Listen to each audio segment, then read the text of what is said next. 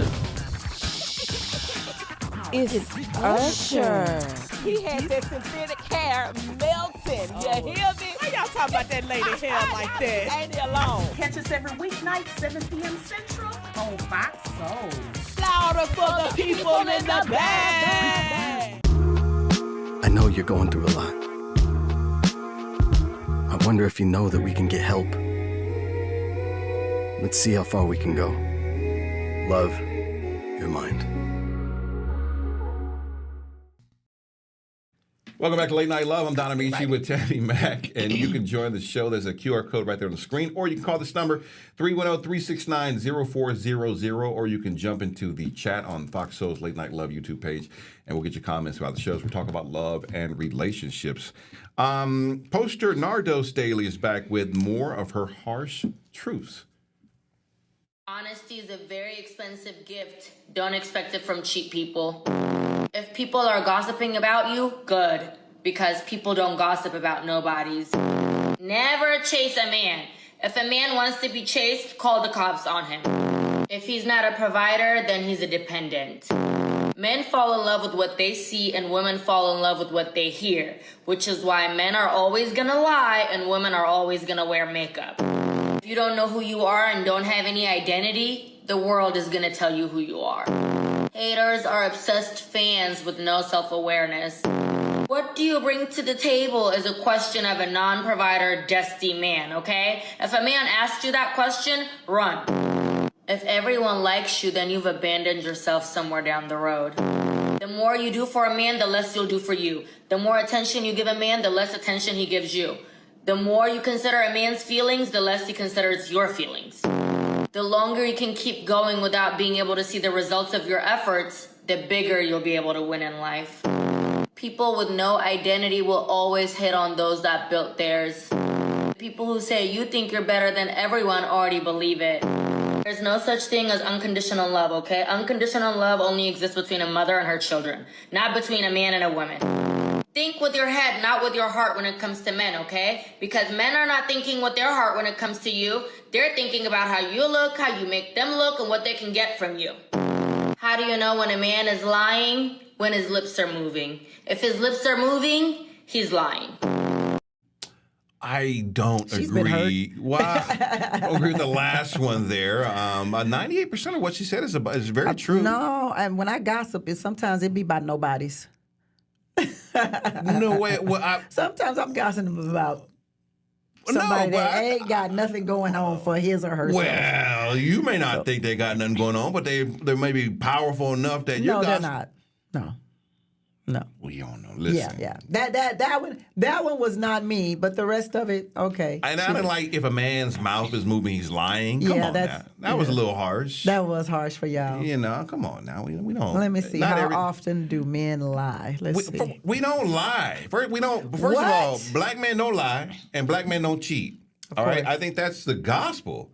And I don't even know who started this whole thing that we lie and cheat. Mm-hmm. I think that's the government propaganda to distract us from the deportation of the immigrants, stuff like that. Let's see. Higher perceived lie-telling ability. Okay, so it says there's a study where 100 volunteers, 40 women, who underwent the same procedure. However, the payoff matrix encouraged lying and disbelieving. The results showed that men lie more than women. You making that up? No, you making that up? I am not. There it is, right there. Face-to-face lying, gender and motivation. Men lie more than women. About what? Did it say about what? No, whatever. Y'all just lie. They just lie. So I guess what she said was right. Okay. If you see his mouth moving, he's a lion. All right, whatever you say. He's a lion. What you saying? I ain't a buying. Whatever. What else did she say about women with their makeup and what else? And men are visual. Well, she said men are visual and women are audible. And women are audible, which is true. Like, I can fall in love with you and never see you just by having phone conversations with you. Yeah, because women always want to hear things like, "Do you love me? Am I beautiful?" These or just like hearing your voice. could make a woman fall in love. Like, you don't have to say you're beautiful. You could just be like, how you doing? And a woman would melt just because of the voice that you have. What is that? I'm speaking specifically of you. No, what is that, though? What is it about the tone? What is it about the voice? What is it about this audible thing when it comes to a man's voice or my voice? If we're being honest here, it's the three things that I say women always look for: protection, provide, and to be treated like a princess. And if you have this deep kind of voice, it's a symbol of protection. So like authoritative, masculine, sexy. Yeah, all that. I got you, baby. Like, what is it about our looks? Like, why are y'all fixated on our looks? I don't know what that is, to be honest with you. I don't know. There's something deep down inside that I look at you and I'm like, there's a beautiful woman there. And then it creates these emotions inside of, I don't know if it's something that you maybe harken back to like your mother, or, that there's a sense of safety, there's a sense of nurturing there, there's a sense of love. The man? Yeah, from a man's standpoint of looking at a woman and seeing a beautiful face. And then sometimes it's like, you can be too beautiful that you're like, I'm not messing with you, because it seems like there's a level of beauty that comes with a lot of problems. And so you just don't want to venture off into that like world of like you're just level of high maintenance. There's a level of the lack of beauty that come with a lot of problems too. Yeah. Well, there's that too. So I wouldn't tag problems onto a specific aesthetic. No, you're trying to find the sweet spot of like you're beautiful and you're cool. You know what I'm saying? That's what we do. What we go through trying to find. Yeah, and that's why women be like, y'all just really want to be with men. What? What say you? 310-369-0400. We just want to be with men. You know how people on social media are now like, men just must want to be with men because. Do y'all even like us? Right. Do y'all even like us? That was a very interesting question when I saw that. Do you even like women? And it's like I had to really think about that. Mm-hmm. And I think we love. There's nothing can replace the energy of a woman. Right. Now, there are things that, like, we wish you guys wouldn't do, but I think that's the cost of doing business with a woman that you just have to, like, deal with. Like, I'm going to have to constantly tell you and reaffirm you and just show you that I love you 1,000 different ways. 1,000 times. 1,000 times. Over. We just want to set it and forget it, like the Ronco machine back in the day. But we can't do that. Mm-mm. I got it. If you need to tell you I love you 1,000 times, or you want a good morning text or whatever, or your bathwater run when you get home, then that's what I'm just what do you like, women? 310-369-0400. From the chat, Jen J says, to quote Chris Rock, men tell more lies, women tell bigger lies. Men will say, I was at Tony's house. Women will say, it's your baby. I will say that. I will say you guys tell bigger lies. Yes, that is the truth. It's your baby. Yes, it's your baby. You guys do. You don't have to worry about lies. doing all that blood work. It's yours. Yes. Yeah. Okay. Yeah. That is it. On the podcast, welcome to the culture. Why it doesn't matter if you shoot your shot or not. Yo, I don't see the point of approaching women or bagging women. There's no point unless you know. The only way you get her is if you already know she's into you. So what if you're out somewhere and you find an attractive woman? You're not going to go up to her? There's no point. Why? Because they choose. There's absolutely no point of, what do you mean how? But how do you know you're not chosen if you don't go up to her? You don't have to go up to her. Yo, when a woman wants what she wants, she shows you that she wants it. Not all women do that. All y'all looking at the camera, lie and say y'all don't. These women listen, there's dudes that don't got to do nothing but breathe. Hey, I think you're so handsome. I think you're this. Women will come up to them. I used to be one of those guys. And then Which one were you? Come on now, which one were you? The one that women used to come up to you? Yeah, you know what I'm saying? Yo. He's absolutely right. So I've had this happen to me where women will come up to me and they'll start making it very known that they're very interested in us. But then again, there's also women who don't take that chance. That's a certain type of woman that will come up and shoot their shot with you. I'm not shooting my shot. Right. So, like, you're not shooting your shot. No. But some women will come up and start having a friendly conversation. I do believe the human mating is much like the animal mating, if you will. Women will leave a scent behind, like some crickets may do, or birds, or, I don't know, gorillas. But that scent is like weird sometimes because that scent could be just like a little eyeball look and it disappears. But like some of us, I've just started like picking up on that. And then like, I don't know what the hell that is. Oh, that's crazy. Well, like if you walking, right, and then you just give me like a little eyeball look and then you keep walking, what is that? No, I'm going to look again. It's not going to be one look because I'm going to give you an eyeball look and then my next look is to see if you're looking back. So if I'm looking again to see if you're looking back, that's it. But what if we just do this? We just walk past each other and I get to look while we're walking. And I don't look back, and you don't look. And well, no, a woman's gonna look back. There's no such thing as I'm not looking back. So if I see you looking, I should turn my head. Absolutely. And if I see you looking again, well, it should be a natural instinct. I don't know why you wouldn't. To be honest, it's kind of a natural instinct. If I'm walking and I you walking past me and I'm looking like that, and then I turn my head, and then it's not that. Obvious. It's the eyes. Oh, well, then maybe she ain't trying to look at you then. Maybe that's not what she wants. It's the eyes. It's not the head. The eyes. No, right. It's the eyes. Absolutely. But you just turned your whole head. Well, I was turning my head to... Oh. But let me do like to the camera. My bad. Yeah. So the look is usually like I see a man walking and then he's approaching me and I look down and I look back up and then I'll do like this. No, you turned your head though. I turned my head. Yeah, you moved your head. Well, I'm not trying to move my head. Yeah. I mean, I'm following. I'm trying to follow with my eyes because if you're on side of me, I have to turn my head. But if you're walking straight ahead, I'm looking and I'm gonna look up and down and then I'm gonna keep going. And then I'm gonna do like this to see if you looked back. And that should be when you look back to see. And that's if I was checking for you. Yeah, it don't be that blatant. Then that mean they don't want you. They just looking to see your ugly shirt or something like that. Wow. Like it's just like, oh Lord, what he got on? That's what the look is then. Because if they're not looking back or if it's not that obvious. So I need to change my whole wardrobe because that's what I'm getting when I'm out every day. No, I didn't say that. You just said that they're looking at my ugly shirt. No, you said that it's not that obvious.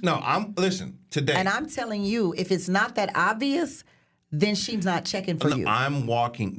I'm paying more attention to women out. Okay, and what I get when I'm walking past women is that they'll be talking to somebody, and then their eye will stop talking and look at me for a split second, and then go back. Okay. I will snatch the eyeball for a second and go back. Okay. I don't know what that is. Right. Well, I just told you what it was. They're sneaking a peek. That's not a sneak. Right. That's looking. That's peeking. But there's not a second peek. But you just said you don't look back. Right. So are you telling me to look back now? Yeah, that should be natural instinct, is what I told you from the beginning. My natural instinct was my natural instinct was to catch them the first time. But now you're saying I need to double back. Well, you could catch them the first time, but it sounds like you don't even know they flirting to begin with. That's exactly what I'm saying. And I'm like, if it's not that obvious, then they ain't checking for you. Well, I'm asking you, you're giving advice to a man here right now from a woman. That's what I'm asking for. I'm asking. I just gave you my advice. I need to circle back, and if the circle back, the second eyeball look is confirmation. Yeah, but it could also be confirmation to say, hey, you don't have to wait for that. I don't. All right. You don't have to wait for. What do you think? What do you think? Call us and let us know. If a woman is looking at a man with her eyes, just a quick glance and back, is that a sign that she's checking for you, or is that a sign that you got on an ugly shirt? What is it? 310-369-0400. Now, what do I do in traffic? Blow. Okay. All right. Then she could do that too. Right. That always wins. Yeah, absolutely. Very vicariously, yes. Poster Janisha Consistent thinks the gender wars are devilish. The craziest part about this gender war is how many people do not realize that there is an agenda to separate the two genders. It's like the devil whispering into the ear of men and whispering into the ear of women, and they all falling for it. When they whisper to the men, they talk about, man, all she wants is your money, you don't need to get married because it's not worth it, blah, blah, blah. And then to the women, you need to be independent. You don't need to submit to nobody. And matter of fact, we don't even like men. Men are not deserving of you. Ain't no man good enough for you, blah, blah, blah. And then men and women are hearing this and they be like, you right. Yeah, that's right. And then they live the rest of their lives being like this. they automatically assume the worst of each other and they play right into the hand of the enemy. But if in the beginning God made man and woman, and he said that man should not be alone, and he made woman from out of a man, then obviously he created us to be together. And so anything that goes against it is the devil, and you are playing right into his hand. Now, she's speaking here from a biblical standpoint or from an Illuminati standpoint. I do believe she is correct. I do think that there is somebody's putting this gender war, or maybe it's just young youthful ignorance to think. I agree that the gender war is youthful ignorance for sure, because this is the first time that we have been in a social media world where 20-year-olds can express their experiences with the opposite gender. Whereas prior to these 20-year-olds that we have today, the only thing we could do was go to our friend or go to our mom. And so whatever we think about a man or woman stayed in a segmented community. And these communities never connected. Like the community in Houston, Texas never connected to the community in Los Angeles or the community in Africa or the community in London or the community, And so now all of these people are having these shared experiences and going, oh. They're creating their own echo chambers and reinforcing their own beliefs, which is not true. And no, it is true. I mean, what they believe is true, but it's true for a certain period of time. So you're going to go through heartbreak in your 20s, your 30s. You could go through heartbreak for your whole life, to be honest, right? But people are not sharing the positive stories, the stories where love has lasted, love has been through trials, and love has, manifested and morphed into bigger love, better love, even after a heartbreak. We had a story of love last night. The side chick became the main chick. Okay. I mean, that's a nuanced approach to love. I wouldn't recommend that one, but well, okay. I mean, listen, it was. They fought against the odds, but they won. Yeah, but what's the wife's story? I don't know.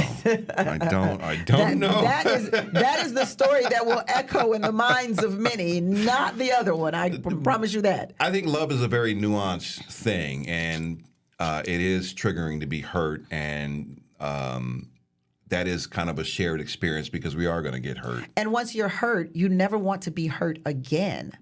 Once you're heartbroken, there's a part of the valve that shuts off. Yeah. And nobody wants to be hurt. It's the worst feeling to be heartbroken and thinking about the love that was lost and that's no longer. It's a grieving process. It's, you got to get over it. Time heals and grieving, move on. It's bitter. I saw Haley Bailey, DDG's mother of his child. I saw her on a yacht just today with a whole new man. Kissy, kissy, hug, hug. You know what I saw? What? I saw DDG with a new woman. India Love in Italy while he went to go see his baby. And I was like, wow, two people can be on the other side of the world and be petty together. I love that. All right, up next, the viral video of a mom mixing up with her son's girlfriend as late night love continues. Petty together, yes. Petty together.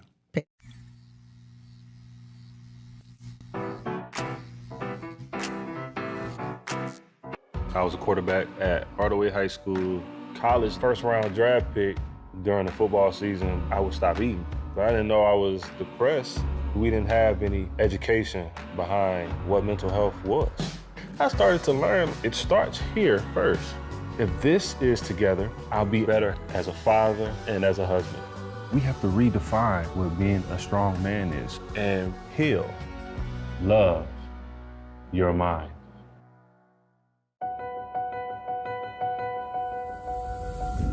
As we work to get through these times together, you may not be thinking about blood donation, but blood is needed to save the lives of people who are sick with a range of illnesses. It's easy and safe to give. If you are in good health, please donate. We need heroes now. Visit redcrossblood.org to schedule an appointment. What do you think you're doing, Kevin? Was just gonna drive home. There are several warning signs present that you shouldn't be driving. Like hearing voices? Like your text-to-emoji ratio? Oh man, the selfies. Selfie, nailed it. We all have warning signs that let us know that we're probably not okay to drive. Mine is pretending to be your subconscious. Craig, Come on, man. Let's split a ride home.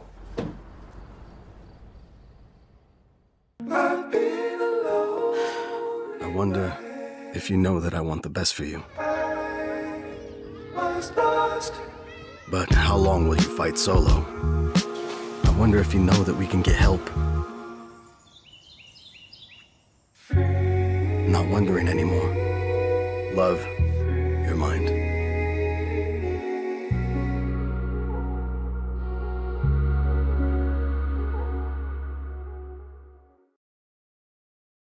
Welcome back to Late Night Love. I'm Donna Nicci with Tammy Mack. Our phone number, 310-369-0400. It's the number to call as we talk about relationships and love. Let's go to John in Arizona, a new friend to the show who's been married for 10 plus years. Hi, John. Yes. Wife got a job making more money than him, and they are thriving.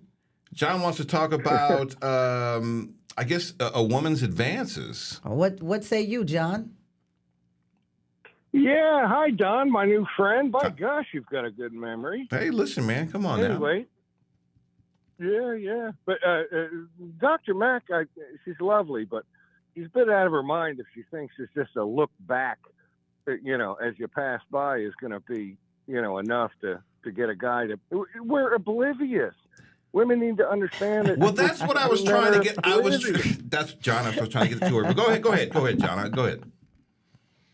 No, you get the point. We don't know if a woman's, you have to be really forward, women. So, John, how did your wife snatch you up? What were the signs that she was interested? I was on a dating app and I said hello, and she said to me hello, and I said hello. Do you want to get a beer? And so we did. That's how that happened. Wasn't any kind of nonsense. Yeah, but when you got the beer, how did you know that she was interested? That would have sold me right there with the beer. Yeah, exactly. Yeah. So we just had a really nice date, and then, Okay, I guess. There wasn't any sort of eyelash flipping or any of this.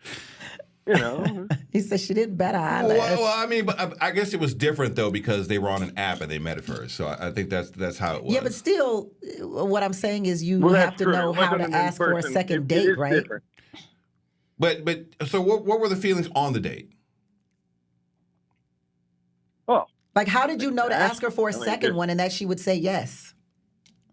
Well, because we were laughing like clowns the entire evening. It was fun as hell. Well, maybe this is not the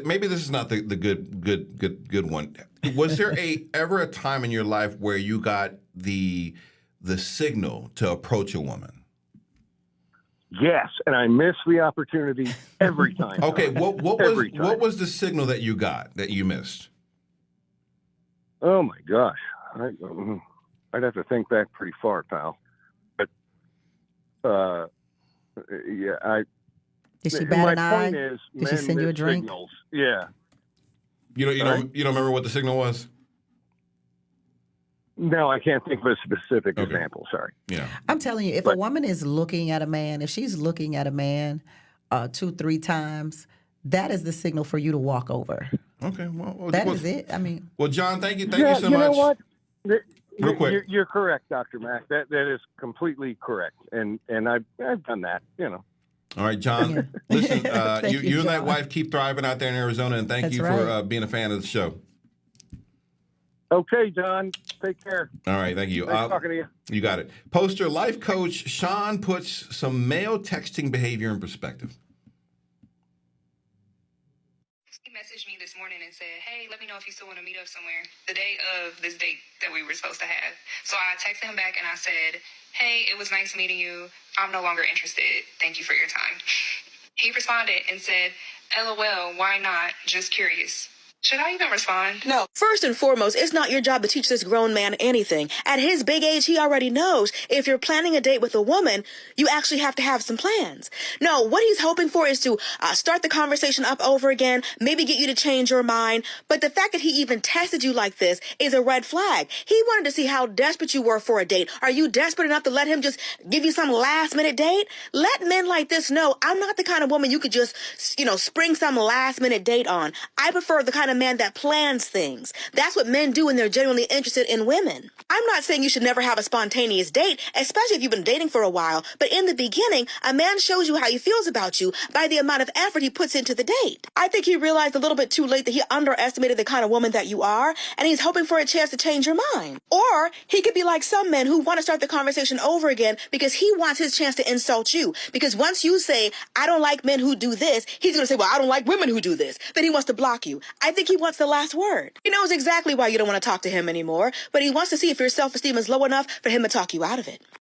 So she's made up a whole man that I don't even know if he exists. But I do want to say that. Well, who made up a whole man? The coach. She done made a whole. The last lady. Yeah, last lady that made up a whole man that I don't even know if it exists because I don't know if men are that deep into what she's thinking about there.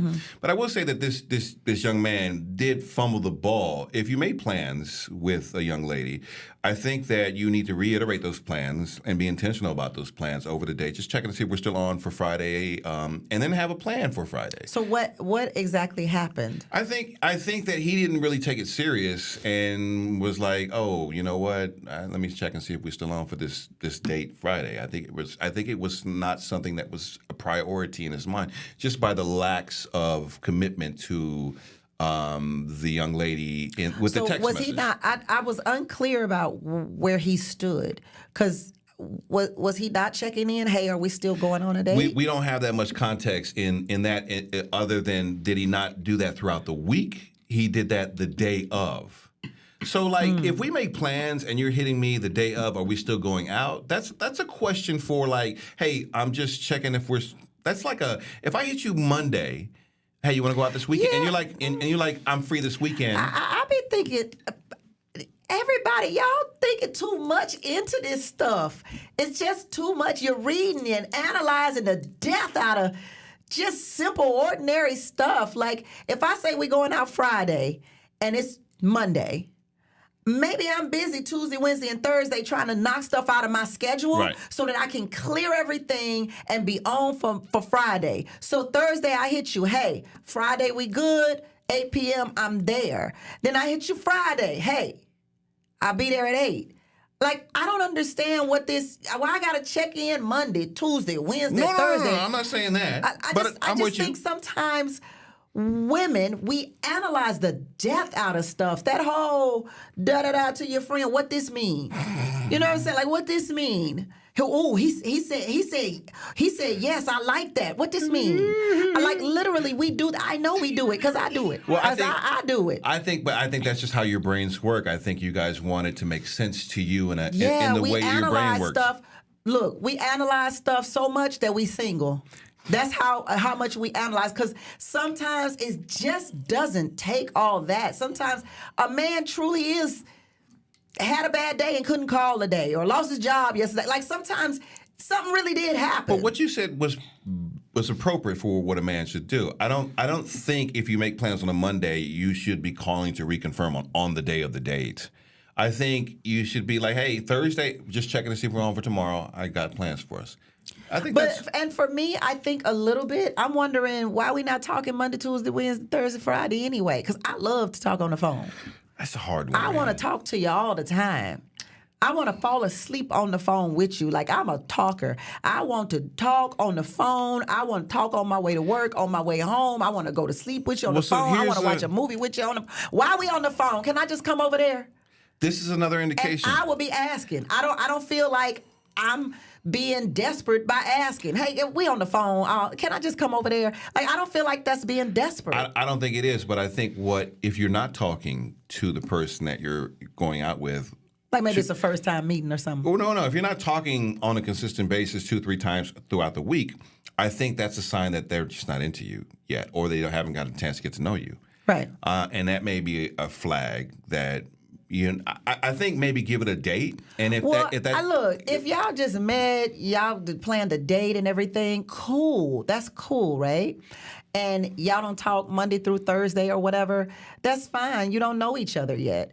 And maybe this date is to get to know you, and then you start talking there and there. But if the conversation don't pick up after the first date, you let it go. Yeah, I think, ladies, we just read too much into too much.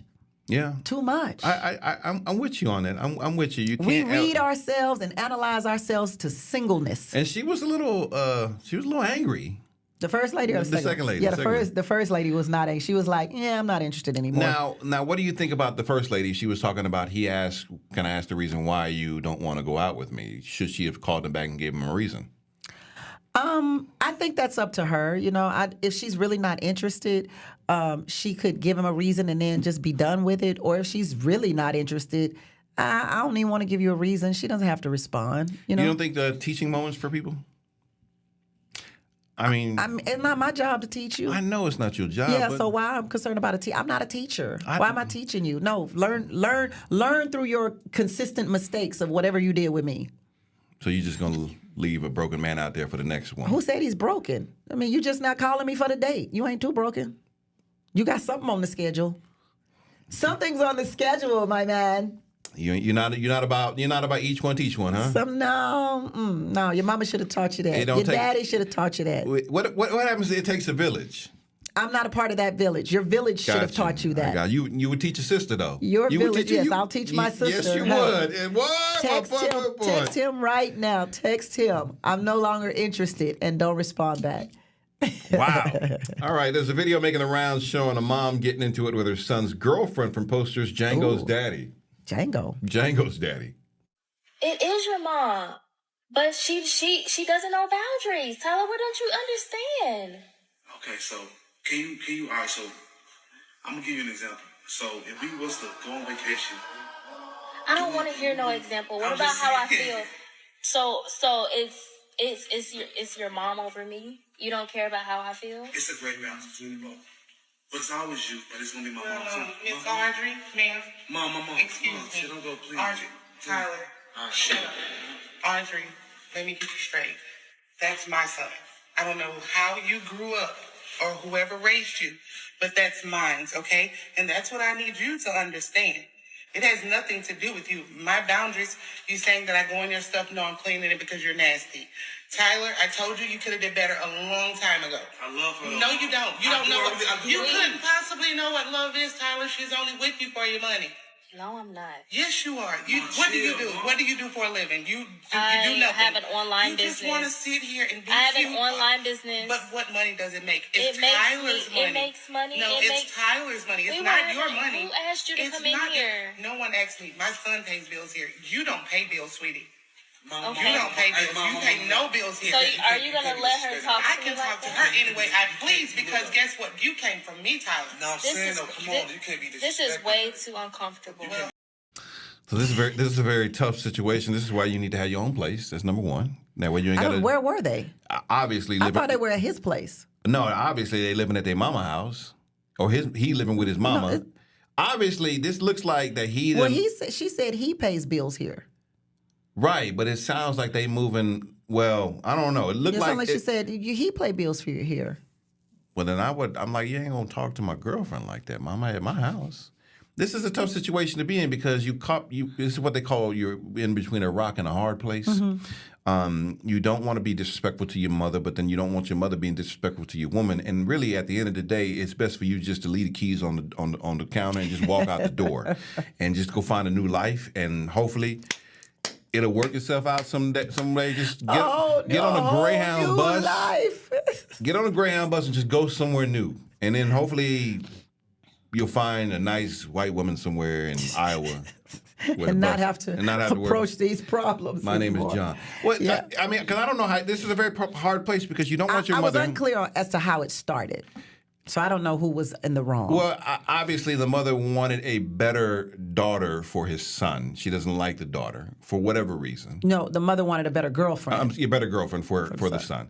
And so that's where there's something going on with the girl, whether she's not pretty enough or not. She thinks she's dirty. You know what I'm saying? Like something's going on. There's a nasty little, maybe there's a hazing.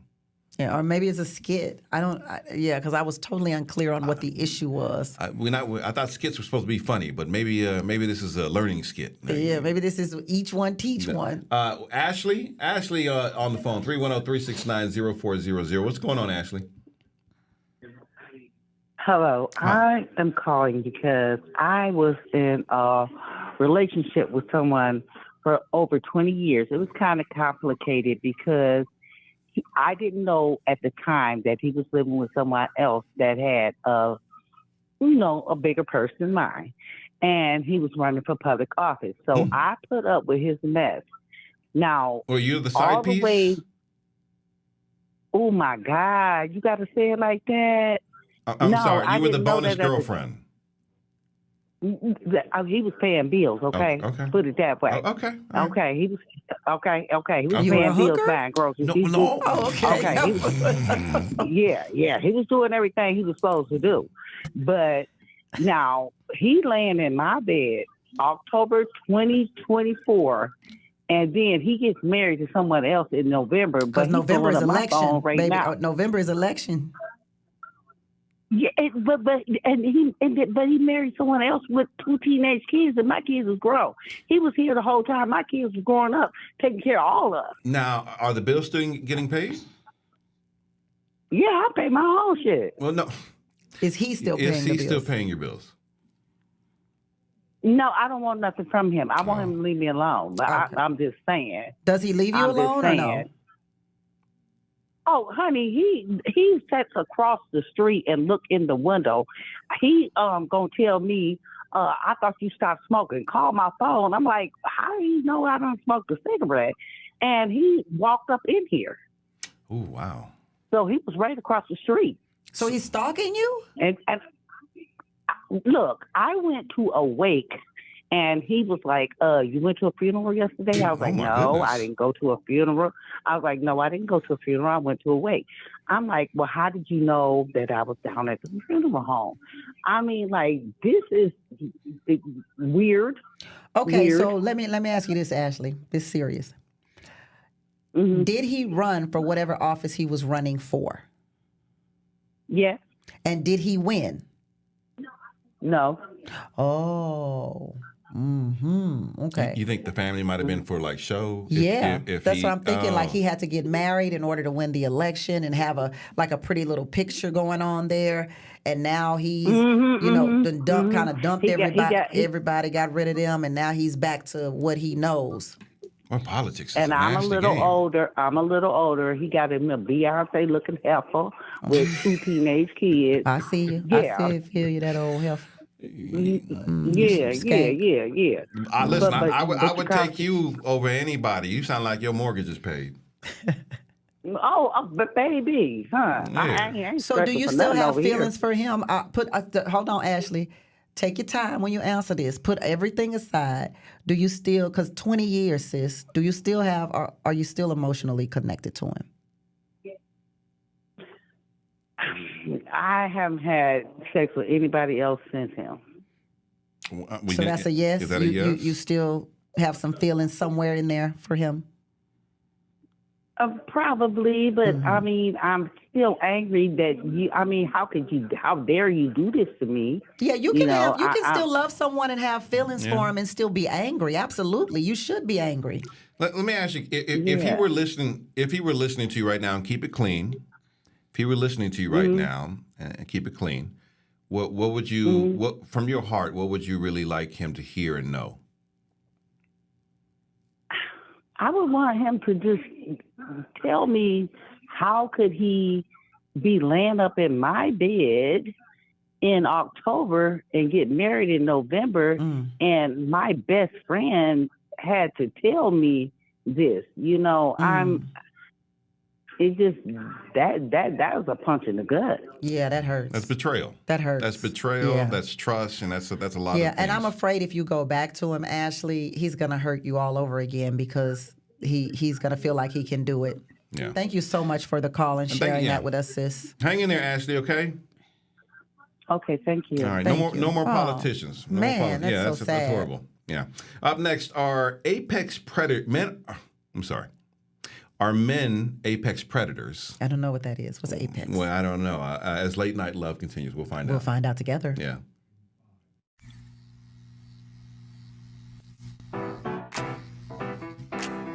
Well, on Fox Face Off, we tell the raw, unadulterated truth. Fox Soul Face Off. We are given the platform here with no fear. Always comes out swinging. We should be saying, hey, stop shooting and killing people. Nothing held back. They wanted black hip-hop moguls and artists to continue the feud. No punches pulled. And shut the hell up. You interrupt me all the time. Tune into the show where opinions collide. Fox Soul Face Off. New episodes weeknights at 9 or stream anytime on Fox Soul. Hey, it's your girl, Carolina Sanchez, and The Nightcap is the late night show where no topic is off limits. Join me as we dive into the wild world of relationships, sex, and everything in between. From hilarious dating disasters to steamy secrets, you know we've got it all. We've got celebrity guests, expert advice, and a cocktail in hand. The Nightcap is your guilty pleasure. So grab your drink and tune in because the best stories start after dark. The Nightcap. New episodes weeknights at 10:30 or stream anytime on Fox Soul. As we work to get through these times together, you may not be thinking about blood donation, but blood is needed to save the lives of people who are sick with a range of illnesses. It's easy and safe to give. If you are in good health, please donate. We need heroes now. Visit redcrossblood.org to schedule an appointment. I'm Isaiah Carey, here to shake things up with the stories that hit hard and matter most. Here on The Factor, we cover news with grit and authenticity. We challenge the status quo and get down to real talk and bold discussions. Join us as we amplify the voices that disrupt, inspire, and lead the charge for change. Your story is power, and we're here to unleash it. The Isaiah Factor Uncensored. New episodes weeknights at 9:30 or stream anytime on Fox Soul. Welcome back to Late Night Love. I'm Don Amici with Tammy Mack. Our phone number is 310-369-0400. You okay? We're talking about relationships and love. An argument for providing financial security to women to protect them from apex predators. This is interesting. Okay. For example, if I were to get married to a man, but if I was to... Unfortunately, I still find men attractive, but we'll see how long that's going to last. But if I were to get married to a man, I would only be marrying a man who is putting land, properties, and assets in my name. Oh, sorry, what's funny? You know what, that's interesting that we're laughing about that, because it sounds ridiculous, right? The idea that a woman would want security when we know that men are unreliable. Not only are they unreliable, they are a woman's apex predator. That's right, the man you're laying with could kill you. And so when we are encouraging women to get married, we are encouraging women to step 1 inch closer to our death. Unless we are encouraging the women we are emboldening to get married to enter this decision with their best interest at heart. Yes, it is controversial to talk about money and assets and land and properties when discussing marriage, because we're taught to follow the distraction of love, romantic love. What about love? Well, this is all about love. The man who loves me will make sure that I am secure for the rest of my life. I'm conflicted about this, and I don't think she's wrong in what she's saying. I don't hear the counter argument of what else is there to the marriage. Is it what else is there? So I'm marrying you just to give you things? No, she's suggesting that if you love her, so that means that love is a part of the relationship. If I love you and you love me, I want to be protected. Those are 3 things again. I want to be protected, I want to be provided for, and I want to be treated like a princess. Those are the 3 P's that every woman wants, whether she says it or not. Yeah, it sounds a little... And it's not, the reason it sounds bad is because it's coming from a woman actually saying it. But if you thought about it, and you thought about the man that you are, and I'm meaning you personally, that is what you've done for every woman that you've had. Absolutely. I think that's what every man should strive then what's for. wrong? Then what's wrong with her saying it if that's how you already feel? Because it doesn't, she's not identifying because we're the whole not talking picture. about the whole Right. picture. We're talking about that specific part. And I think a lot of times people get it twisted because they want to talk about, well, what are you going to do for me? Or, well, do you love me? Or you just want my money? That's not, there are sections of it. I want to talk about the whole picture. If we're going to talk about that, let's talk about the whole picture. Well, the whole picture has been talked about probably throughout the courtship. Right. So now let's get down to business. Right? Like, wow. We've laid we gotta together. Get the brass tacks. We've kissed. We've talked about our future together. We've talked about how much we love each other. We've talked about how we want to be married and spend the rest of our lives together and build together. Okay, great. We're there. What you got? Can I share something with you? This is I'm going to be very vulnerable here. This is the part of women that scares me. What part? This part. That what you're doing right now. It scares me. What? I don't understand. What part? What you got? There's something about that energy that scares me. But I don't know what it is. It's because a woman is saying it out loud. It's what you already do. So why are you scared of something that you already do? I'm just being honest about the way I feel. I personally have seen you in 3 relationships. Yeah.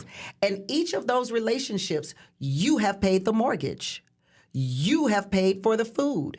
You've done it, and none of those women asked for it. So it's something you already do. So instead of being scared of it, instead of putting fear in front of it, what you should really do is put your best foot in front of it and say, hey, I got you. If we together, then you good. Maybe it's the language. Maybe it's I don't know. I mean, it looked like she was doing a play. Or I think maybe it like was a she was talk. on stage or something. But I see this on social media all the time where women are saying this is what they want and this is what they should have, and men retorted because they don't like hearing it. And here's Come on, preach, cook. This is let me cook. Come on, let me cook. This is one thing that men don't like. They don't like to be told what to do. You're right. And that is why it pisses you off when we say it out loud. Because now it's like, what you got for me? What you gonna do for me? You got some land I can have? You got some houses I can have? That's what it sounds like. I think you're absolutely right. And no matter how we say it, that's how it sounds. Because I want to give you all of these things, but I want to do it from the place of my heart. You want to do it willingly on your own without request. Without request. And I want to give you more than what you would even ask for. You know, but you don't want me to ask for it. Yeah. I don't want you to ask for it because it sounds weird when I hear you asking for it. We had a young lady, a poster on here, who said she was talking about being a soft girl, you know, coming from a soft place with men. And it's good when women don't have to ask, when women don't have to share that with a man. But I think if we're being upfront and we're being honest with one another and we want to move forward in an honest kind of way, I think a woman should put the expectations on the table. And I think the man should put the expectations on the table too, so that we're not 10 years deep into this relationship and now we're like, well, I didn't know you wanted that. Well, I didn't know you wanted that. You know what I'm saying? When you lose your job, now I'm gone. You know what I'm saying? I mean, I guess this is all part of growth at the end of the day in relationships, in life. Yeah. And these are communications that I think it's the same reason why men don't like to go to court for the whole child support, because now you got the government telling you what you should give your kid. Men don't like to be told what to do. It's like, I'm going to take care of my child. I don't need you telling me. I got this. I don't need you to tell me nothing. Step up off me, man. All right, more of your calls at 310-369-0400 when Late Night Love continues.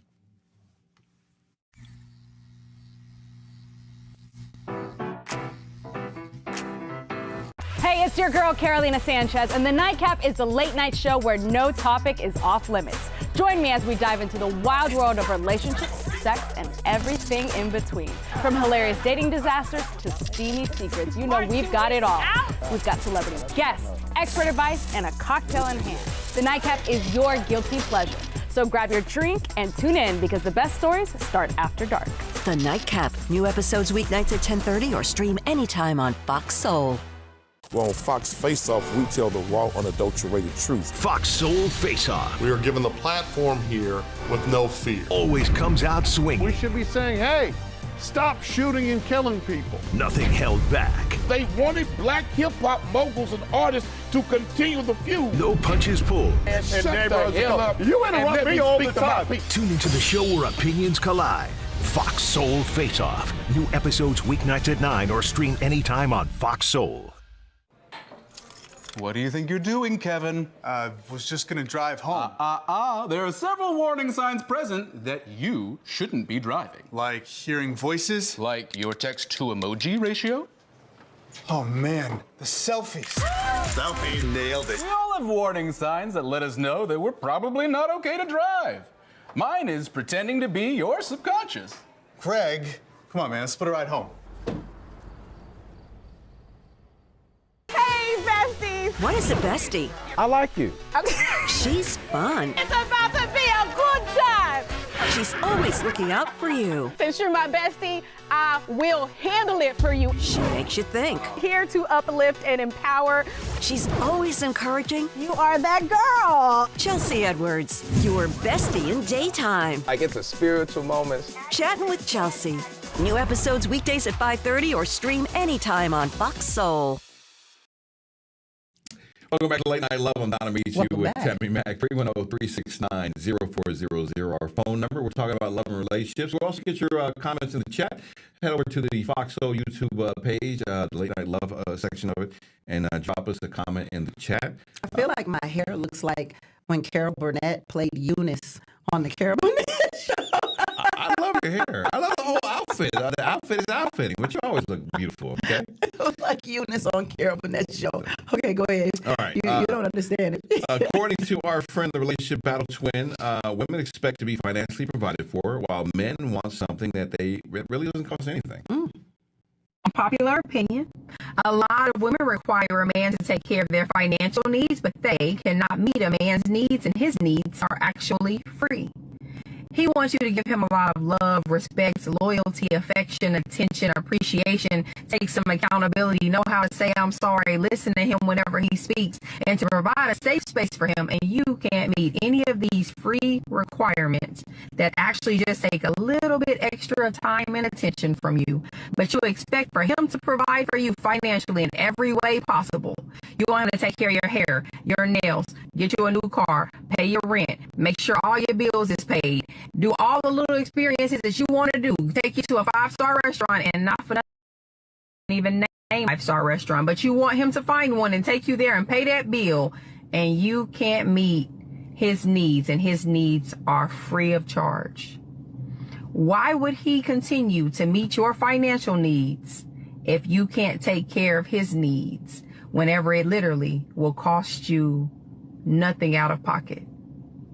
It's just a little bit of your time, a little bit of your appreciation, and getting to know that man and being able to provide his needs that are actually free.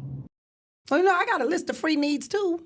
Don't feel bad. This is not about you. This is I'm about. just saying, I got free needs too. This is about women. I got a little free This need. is about men. This is not about you right now. I need you to appreciate me, show me all kind of adoration. Run your bath I need you water, to listen. have dinner ready. Run my bath water. I need you to listen to me when I come home from work, talking about Shaniqua and them, making me mad on the job. I need you to take me for drives out, to the beach. See how you just turned this around? I got free needs too. You see how you just turned it all we around? We all got free needs.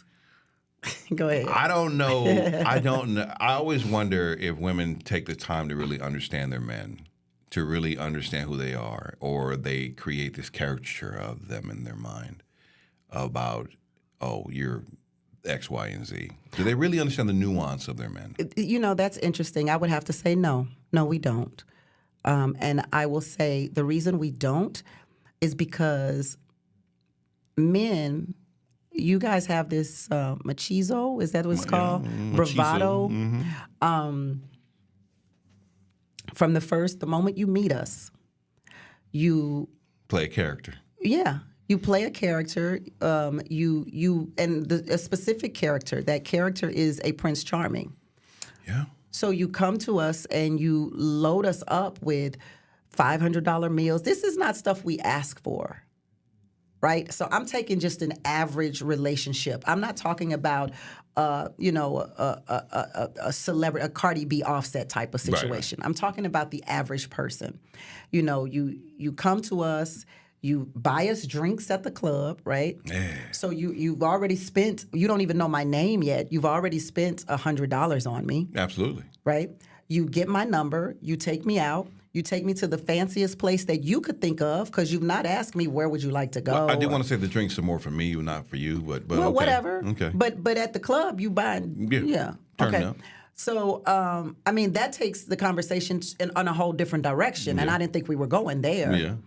But and then you take us out to dinner and you wine and you dine us. And then once we start being together and we're courting and we're actually dating and in a committed relationship, it's Valentine's Day, it's our birthday. You're doing these big grandioso things for us, right? You're maybe even listening to us and the things we like, and you're buying us the things we like, and you're making it all about us. And so we carry that into the relationship. Why aren't you digging and probing? Because when we do, a man rarely shows his vulnerable sides. And the reason you don't, what I hear men saying, is because for fear that we're going to come back and throw it in your face later down the line. So if you're not willing to take that risk, how is that on us? You know? I mean, but my favorite food or the things that I like or, my... Women know that. What I like. Women know your favorite food. Women know what you like. I don't know. I don't know if they know. No, we do. But you were talking about something deeper. And I agree with that deeper. Like, I know what your favorite food is. I know what your favorite sports team is. Like, I know all that shallow stuff about you. But the question is, when do we, women, get to know our men deeper, on a deeper level? Than that shallowness of, your mama named Linda. You know what I mean? From the chat, someone, let's see, Love a Deal says, every time I hear Don say 369 in the phone number, all I hear is 369. Damn, they fine. She fine. Can you sock it to me one more time? I'm hopping. Can you sock it to me one more time? Get low. You know the rest. Yeah. All right. I listen. There you go. From the chat, Amber says it's a bunch of people afraid of themselves, wanting to be partnered, but don't know how to self-soothe or deal with their own stuff ahead of dating. Yeah. You're right. Yeah, you're right. I'm with you on that. Thank you guys for participating in the Won't chat. find an argument on me on that one. Yeah, it's a lot, at the end of the day. I'm still working through some stuff. I should not be partnered up with anybody. Why? Don't say that. Life is a marathon. It is not some sprint that you're rushing to hurry up and get fixed. I think it's all about the journey of trying to go through, trying to find the partner, working on yourself continuously, and trying to make lasting relationships and impacts. For some, Dr. Melina Abdullah, she's about the journey, the movement, the fight for freedom. That's her impact out there. You were out here putting your impact on the acting world, on the entertainment world, on the husband world. You know what I'm saying? You're doing a lot. We're all having our own impact and working on ourselves at the end of the day. And we are. Yeah. Up next, are men with rosters insecure? I would think not. With rosters? With rosters. Rosters. Like a Rolodex? Yeah, you can have a bench and not be insecure. We might be bored, but not insecure. Yeah. We're going to have more with that. Yes, when Late Night Love comes forward.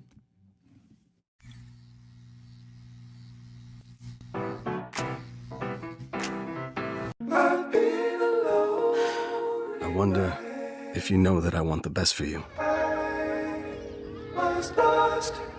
But how long will you fight solo? I wonder if you know that we can get help. Not wondering anymore. Love, your mind.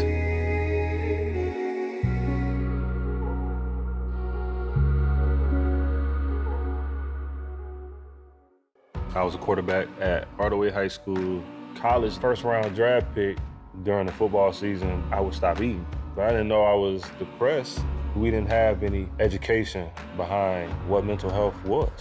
I started to learn it starts here first. If this is together, I'll be better as a father and as a husband. We have to redefine what being a strong man is and heal, love your mind. Ready to lose track of time the best way possible? Rolling! From the funniest videos to the wildest things online, we do the scrolling so you don't have to.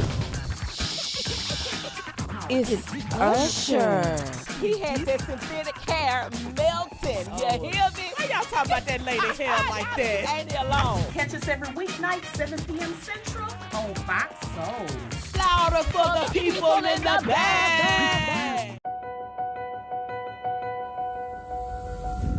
As we work to get through these times together, you may not be thinking about blood donation, but blood is needed to save the lives of people who are sick with a range of illnesses. It's easy and safe to give. If you are in good health, please donate. We need heroes now. Visit redcrossblood.org to schedule an appointment. Welcome back to Late Night Love. I'm Donna Nicci with Tammy Mack. Our Hi. phone number, 310-369-0400. Let's go to Ethan on the phone line. Hi, Ethan. What's on your mind? Hello. So I recently broke up with my girlfriend of 2.5 years. I was wondering if you have a few tips I could get back in the game with. Well, I mean, how long ago did you break up with her? 2.5 years. It was a couple days ago. It sounds pretty recent. Well, are you sure you're not going to get back with her? That's a good question. Absolutely. She was texting another guy. He was sending her money. Oh, so you're done. So yes, we're absolutely done. You know, so Ethan, I would take. How old are you, Ethan? 20 years old. Yeah, I would. Ethan. I would take a break, Ethan, and I would date, just kind of date around. I wouldn't really even date right now. I would take a break, kind of collect myself, get over my heartbreak. And sometimes it helps to be around friends, not romantic partners, right? But friends to keep you up, to keep you, your spirit thriving, go to parties, hang out. Just be 20 years old, man, Ethan needs a hot chick to get over this woman. He needs a hot chick's not gonna. I mean, if he was in love with her, no chick's gonna get him over her. No, this is about revenge. Yeah, it doesn't sound like Ethan wants to do that. This girl needs to see him with. That wasn't his question. His question was, how does he move on? How does he continue dating? You want to hook him up with a hottie so that the hottie can make him feel bad too? Oh. Yeah, that's not cool. Well, I mean, listen. My heart says time. Take some time for yourself. I mean, what are your goals? Well, you want to get married? I mean, not right away, but in the next. I mean, I'm about to graduate college in 1 semester early. So, I mean, I would like to find someone. So you're looking for somebody solid, basically. You're not out here trying to play. You're not out here trying to play the field. Correct. Yes. I mean, someone that's serious, Yeah, I mean, so I think so this is where you kind of take a minute and date around and really kind of get it. Or just you chill, right? You chill. You don't go after anybody. This is the time where they come after you, Ethan. You chill, you hang out with your homeboys, you be the cool Ethan that you are.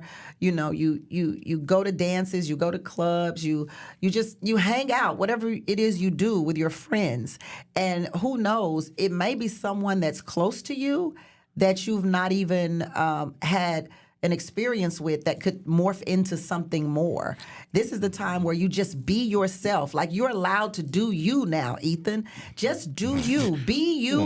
Be free, and have fun. And you don't have to answer to anybody at the ripe old age of 20. You don't have to be like, hey, I'm going to hang out with Sean and the crew tomorrow. Or, hey, I forgot to call you. I'm so sorry. Or you have free money now, Ethan. You don't have to buy Valentine's Day gifts and Christmas gifts and buy 2 meals instead of 1 meal. Like, literally, this is your time to shine, Ethan. And when that starts happening, the women will start approaching you, and you'll start developing these relationships and going out on dates and finding the right person who is not having conversations with another man who's giving her money. Let me ask you a question, Ethan. What was it about you that made her, like, what do you think it was about you that made her start talking to another guy that was giving her money? Nothing. Wasn't nothing wrong with Ethan. No, Stop it. I just want to know what in your mind. No, she was a cheater. Period. No, wasn't nothing wrong with Ethan.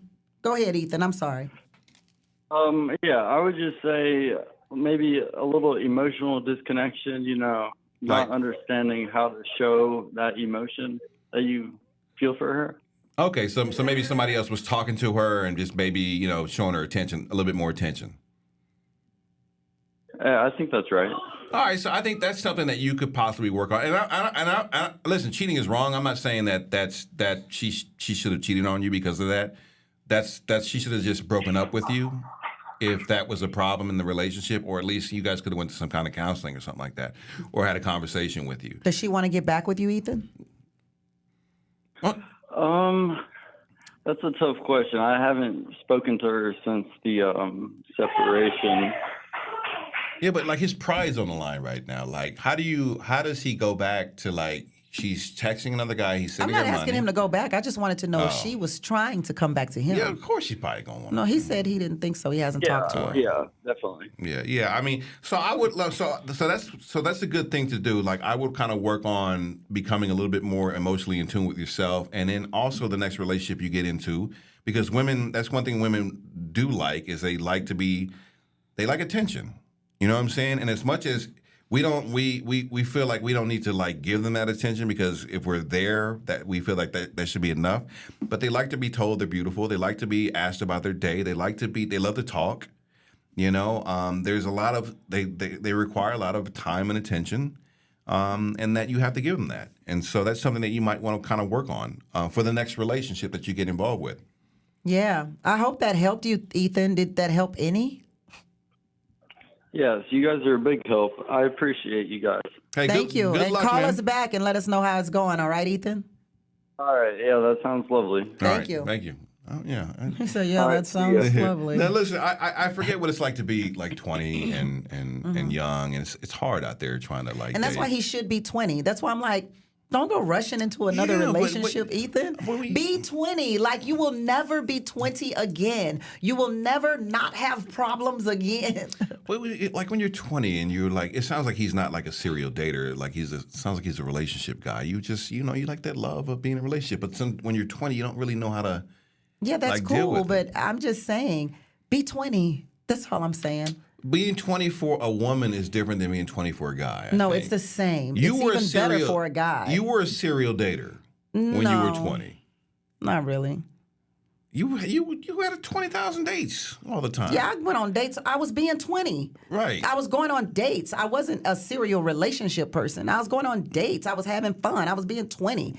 You know, my freshman year in college, my sophomore year in college, like, I was wilding out. I was being 20. And I stopped my junior and senior year. Yeah, you had a guy that would just pull up, you would make out with him, and then he would just leave, and you never saw him again.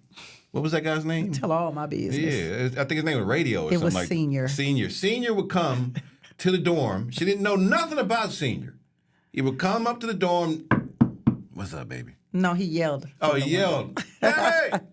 I go down and we make out, and then he'd leave. Yeah, they would make out for a little bit. I'd just come and check on my baby. And, Whatever. And then, you know, they'd make out, and then he would just didn't know nothing about it. I was being 20. I was being 20. I wonder where Senior's And that's at. what Ethan should do. Ethan should be 20. If you're out there and you're watching and you're in your 20s, be in your 20s. Like, there is literally no rush. I don't know why people want to be married by 25 or 30. Have fun, man. Date who you want to date, when you want to date them. Don't date anybody at all. Have fun. That is the best advice I could give anybody in their 20s.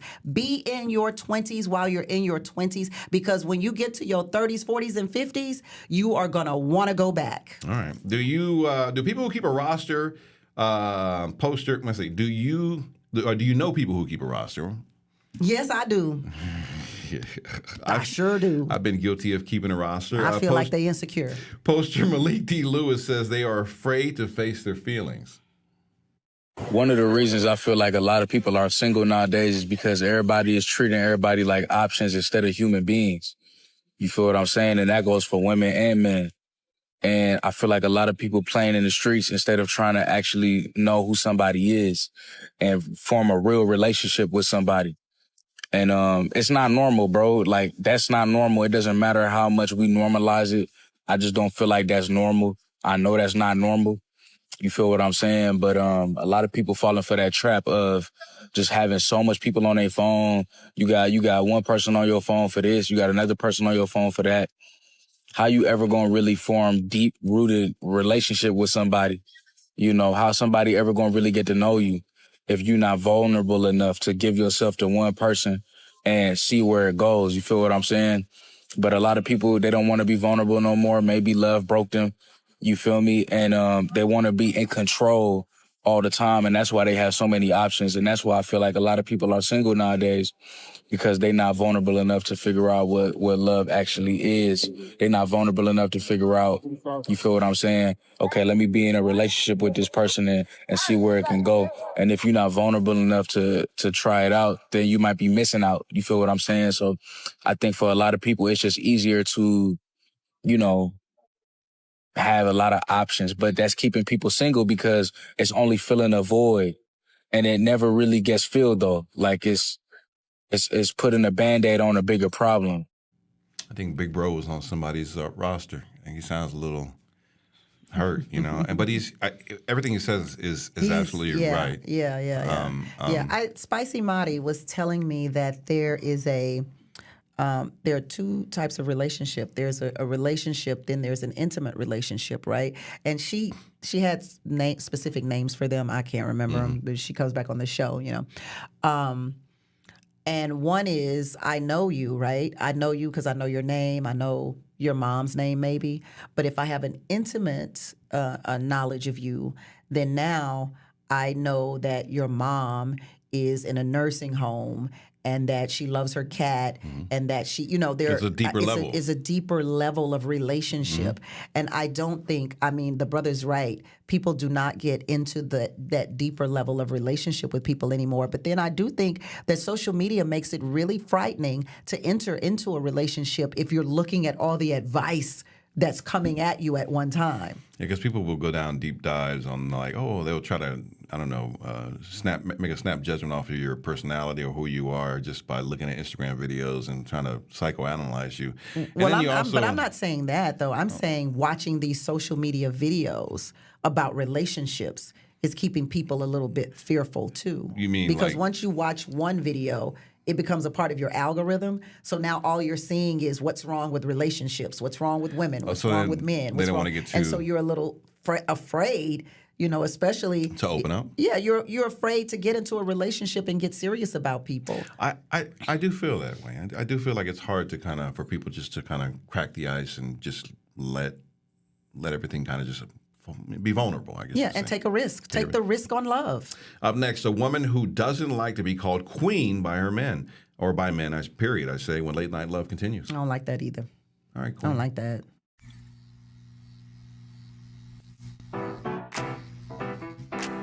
I'm Isaiah Carey, here to shake things up with the stories that hit hard and matter most. Here on The Factor, we cover news with grit and authenticity. We challenge the status quo and get down to real talk and bold discussions. Join us as we amplify the voices that disrupt, inspire, and lead the charge for change. Your story is power, and we're here to unleash it. The Isaiah Factor Uncensored. New episodes weeknights at 9:30 or stream anytime on Fox Soul. I wonder if you know that I want the best for you. But how long will you fight solo? I wonder if you know that we can get help. Not wondering anymore. Love, your mind.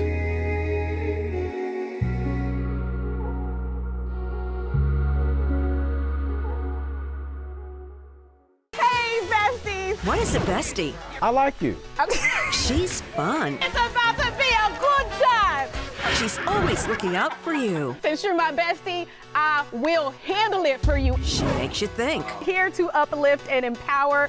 She's always encouraging. You are that girl. Chelsea Edwards, your bestie in daytime. I get the spiritual moments. Chatting with Chelsea. New episodes weekdays at 5:30 or stream anytime on Fox Soul. I was a quarterback at Hardaway High School. College first-round draft pick. During the football season, I would stop eating. But I didn't know I was depressed. We didn't have any education behind what mental health was. I started to learn it starts here first. If this is together, I'll be better as a father and as a husband.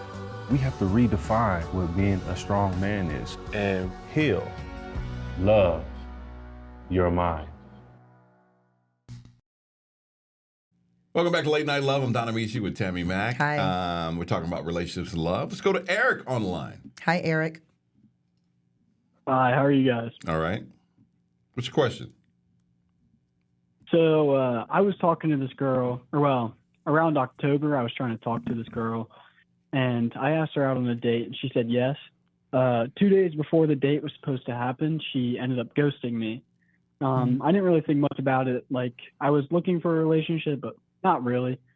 And anyways, fast forward like 4 or 5 months, she eventually started texting me again. And now we're like kind of talking again. Like, we're hanging out a lot. But I asked her where she was at with things, and all she told me was wait till I get back from vacation.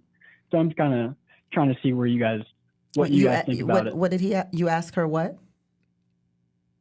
I asked her like where she was at with things, like in terms of like us being more than just a talking stage. Oh, so you want it to go further? Yeah, I think he's part of. He sounds like he's part of a roster, or like she's talking to somebody else, especially if she ghosted you. Like, she's definitely seeing other people. Yeah, without a doubt. And she might be on the tail end of a relationship and she's breaking up with somebody. But I don't know if this is healthy to like jump into a relationship with her if she's breaking up or ending one with somebody else. Well, he doesn't know that. That's why he asked her, hey, let's take this further. But if she says, wait until I come back from vacation, that's a red sorry. flag. That's a red flag, man. I mean, is she super hot though? I mean, She's pretty attractive. I mean, the last 2 weeks we've like hung out and spent the night at each other's house and stuff. And like, I went out with her and her friends the other night to get a couple drinks, and we talked about her ghosting me, and it kind of like upsets her when we talk about it in a way. Yeah. But she's definitely seeing somebody else. Yeah. So the one thing, there's 1,000 red flags here. The only thing I can say is you got to proceed with caution. You know what I'm saying? Because it sounds like there's other people at play here, especially if like when you bring up, hey, like you should be able to talk. Hey, why did you disappear on me? And if she's getting upset with you for even talking about it, that means that's because she doesn't want to talk about it because she knows that there's something there that had her ghost you. And 9 times out of 10, it was another, like a relationship or another guy. Or maybe she wasn't even in a relationship. It could have just been a guy that she really, really liked, that she thought they were going to connect, and then something happened, right? And so now she's back to you. Now, I will say this. We could be wrong, right? So in the event that we're wrong, and you feel like this girl is worth it, wait until she gets back from vacation. Let her tell you what's up after that. Then call us and then we'll talk about it and see what's really happening. But our educated experience, collective age tells us proceed with caution. Yes, that there's definitely someone else in the picture. Yeah, because you asking why did you ghost me, and that's getting a response of somebody being mad at you. I can just tell you as a woman, like for me. So if I'm seeing if I'm seeing a guy, but I like another guy better, I'm just keeping the other guy around for when the guy I like better calls me, to fill my time up from thinking about the other guy. Does that make sense, Eric? Yeah, that makes sense. I guess the part where I've been kind of confused on is like, I said the last 2 weeks, like we've been hanging out and spending at each other's houses and stuff. Like the part that's confusing for me is like we've spent so much time together, like it'd be hard for her to talk to another guy, Listen, Eric. Yeah, Eric. Eric. Eric. You're so. How old are you, Eric? That's so cute. I'm like, I'm about to turn 21 years old. Okay. So Eric, hold on. And where are you calling from? I'm also from Cincinnati. Okay. Okay. So Eric, I'll just share this with you. I liked a guy a lot, and he hadn't called me for about 2 days.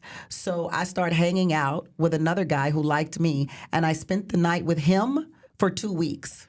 I literally stayed with him for 2 weeks, hoping, praying, and waiting for the other guy to text or call me back at some point. Whether I had to go to work, or whether I had to run to the store, or I would maybe text him. So it is possible. It is very possible that she's hanging with you for 2 weeks and still like some other guy, because where is she going out of town, and who is she going out of town with? She's going to Hilton Head, Florida, and she's going with. She told me she's going with like 40 other people, but it's all like family and friends. Okay. So see if you get a call. Well, you probably will get some text messages, possibly. But that, you know what? Let her go on vacation, because that will tell you everything you need to know. Yeah. Let her go on vacation. If your communication is very sporadic with her while she's on vacation, that's a sign. That's a sign. Just don't ignore the signs and think it's a coincidence. She's busy. Just understand if she's busy and it's like that. That's the vacation will tell you everything you need to know. I promise you that. All right, Eric. Hey, thanks for the call. I appreciate it. More late night love and our nightly last laugh when we come forward.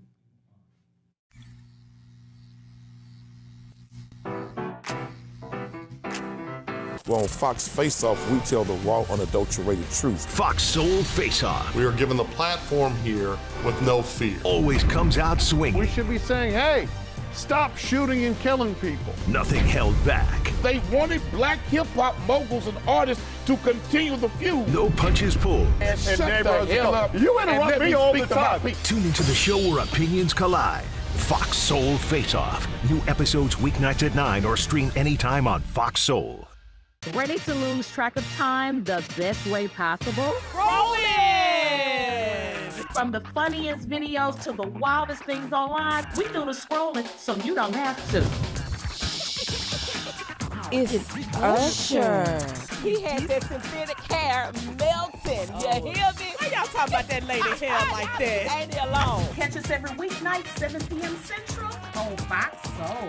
Louder for the people in the back. Hey, it's your girl, Carolina Sanchez, and The Nightcap is the late night show where no topic is off limits. Join me as we dive into the wild world of relationships, sex, and everything in between. From hilarious dating disasters to steamy secrets, you know we've got it all. We've got celebrity guests, expert advice, and a cocktail in hand. The Nightcap is your guilty pleasure. So grab your drink and tune in, because the best stories start after dark. The Nightcap. New episodes weeknights at 10:30 or stream anytime on Fox Soul. I wonder if you know that I want the best for you. But how long will you fight solo? I wonder if you know that we can get help. Not wondering anymore. Love, your mind.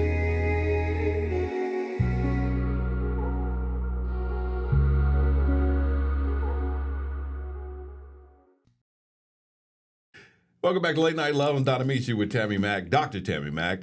Finally tonight, one way to deal with your cheating boyfriend from the sketch comics Bays Olive.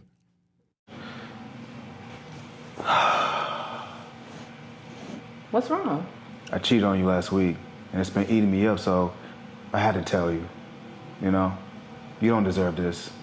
So, I'm gonna just go. Where are you going? Well, I cheated on you. I'm about to go pack myself and leave the house.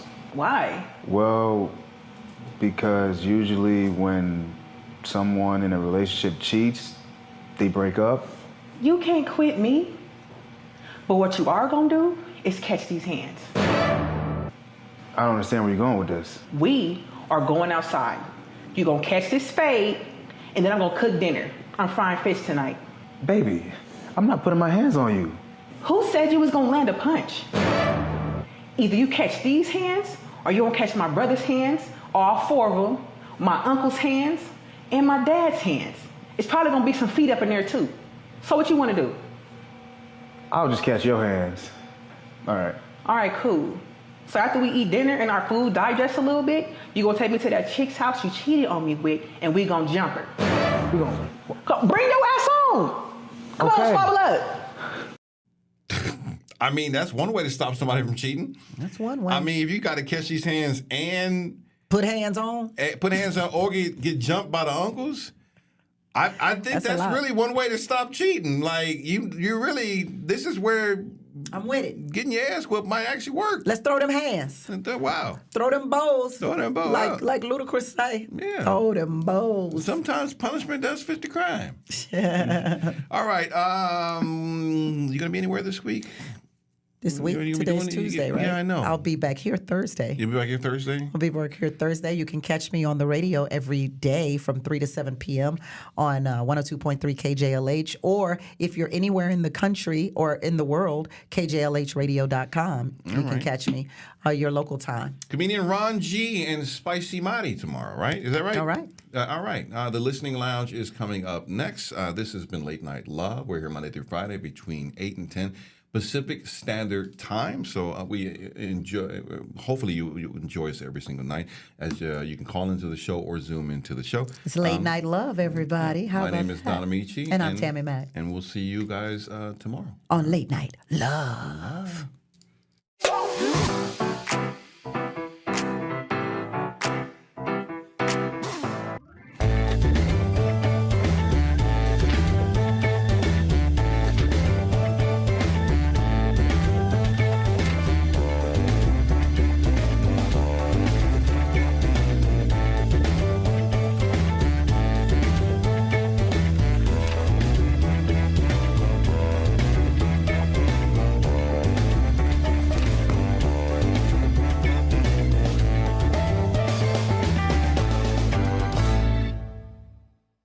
Welcome to Fox Soul's The Listening Lounge, where you come to find your favorite new audiobooks that will leave you inspired and wanting more.